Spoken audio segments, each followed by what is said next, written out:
ঘূর্ণি নাটকটা আমি প্রথম রচনা করেছিলাম 2022 সালে ম্যানচেস্টার হিস্ট্রি ফেস্টিভ্যালে। তাদের বিষয়বস্তু ছিল ক্লাইমেট চেঞ্জ।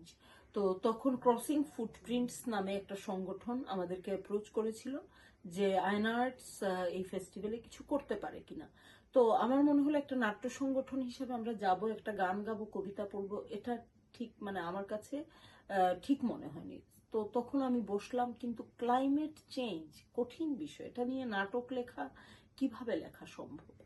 তখন আমি বাংলাদেশের যে ক্লাইমেট বিষয়ক যত ঘটনা, ইউটিউবে যত ভিডিও আছে, এটা সেটা দেখতে শুরু করলাম।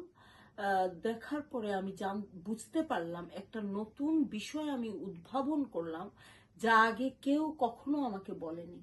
যে 1970 সালে আমাদের মুক্তিযুদ্ধ শুরু হওয়ার মাত্র কয়েক মাস আগে নভেম্বর মাসে একটা ভয়াবহ সাইক্লোন হয়েছিল। নভেম্বরে সাধারণত সাইক্লোন হয় না, কিন্তু এত ভয়াবহ একটা সাইক্লোন হয়েছিল যে সেখানে কেউ বলে 3 লাখ, কেউ বলে 5 লাখ মানুষ মাত্র একদিনে মারা গিয়েছিল। তখন তৎকালীন পশ্চিম পাকিস্তান সরকার এ ব্যাপারে তেমন একটা ভূমিকা নেয়নি, বাংলাদেশের মানুষের আহাজারি তাদের কানে পৌঁছায়নি। তো ওই ঘটনায় বাংলাদেশের মানুষ নতুন করে বুঝতে পারলো যে এই সরকার আমাদের ভালো মন্দ দেখবে না কখনো, আমাদেরকে রুখে দাঁড়াতে হবে। ওই সাইক্লোনে পরবর্তী সরকারের ভূমিকার অভাব কিন্তু আমাদের মুক্তিযুদ্ধে প্রভাব রেখেছে। জলবায়ুর ইতিহাস একটা দেশের ভৌগোলিক ইতিহাসকে, রাজনৈতিক ইতিহাসকে কিভাবে প্রভাবিত করে তা দেখে আমি অবাক হয়ে গিয়েছিলাম।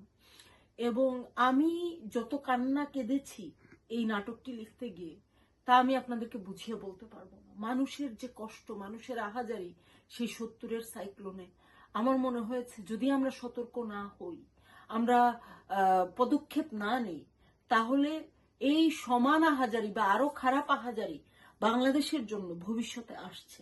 আমাদেরকে ভূমিকা নিতে হবে, এবং ভবিষ্যতে যে বিপদটা আসছে সেটার জন্য বাংলাদেশ দায়ী নয়, সেটার জন্য দায়ী উন্নত বিশ্ব, ধনী দেশগুলো দায়ী, এবং তাদেরকে এ ব্যাপারে দায়বদ্ধতা নিতে হবে। বাংলাদেশ এই বিপদের হাত থেকে যে মুক্তি পাবেই না এরকম কোনো কথা নেই।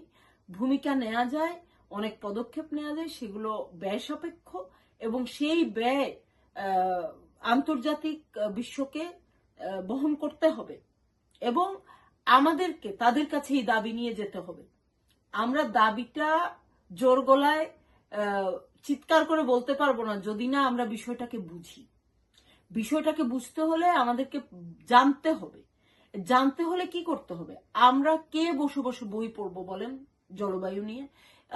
কে জলবায়ু নিয়ে বক্তৃতা শুনবে বা ডকুমেন্টারি দেখবে?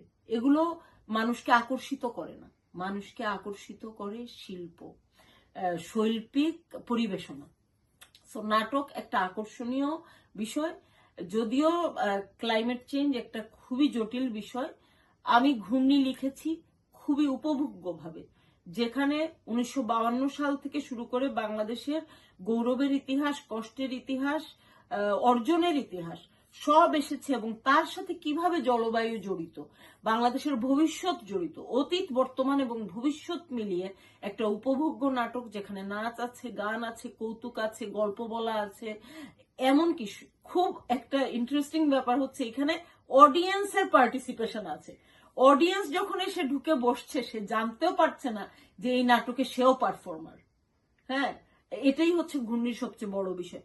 আর আমি এ পর্যন্ত 8টা নাটক লিখেছি, এর মধ্যে ঘূর্ণিকে আমি সবচেয়ে বেশি গুরুত্ব দিয়েছি, কারণ এই নাটকের সাথে জড়িয়ে আছে আমার দেশের অস্তিত্বের ব্যাপার, এবং আমার দেশের প্রতি আমার ভালোবাসা, আমার দায়বদ্ধতা থেকেই আমি এই নাটকটা লিখেছি, এবং এই নাটকটাকে অসামান্য গুরুত্ব দিয়েছি অন্য সব নাটক ফেলে। এটারই একের পর এক শো করে যাচ্ছি। গত 9 মে বার্নলিতে ঘূর্ণির 9ম শো হয়ে গেল, হল ভর্তি দর্শক, আপনিও ছিলেন সেখানে, 120 জনের মতো দর্শক, এবং আমরা ভূয়সী প্রশংসা পেয়েছি। নাটকের পরে যে ফিডব্যাক আমরা পেয়েছি, এরকম ফিডব্যাক আমরা আগে কখনো পাইনি। বিদেশিরা বলেছে যে তারা কখনো কল্পনাও করতে পারতো না যে বিশ্বের আরো একটি অংশে এরকম তাণ্ডব ঘটে, কারণ ইউকেতে তো মাইল্ড ওয়েদার, হ্যাঁ, সবচেয়ে খারাপ ওয়েদারটাও বাংলাদেশের তুলনায় মাইল। সো তারা একটা পার্সপেক্টিভ পেয়েছে। সো আমাদের উদ্দেশ্য সফল। আমরা এই বার্তাটাই পশ্চিমা জগৎকে দিতে চেয়েছিলাম। একজন মানুষও যদি এই বার্তাটা পায় তাহলেও আমরা সফল। তারপরে বাংলাদেশে কিছু মা বাবা বলেছেন, আমাদের কাছে লিখিত ফিডব্যাক আছে, যে উনারা কয়েক বছর ধরে বাচ্চাদেরকে যা শেখানোর চেষ্টা করে ব্যর্থ হচ্ছিলেন, ঘূর্ণি নাটকটি দেখে মাত্র 1 ঘন্টায় বাচ্চারা তা শিখে গেছে।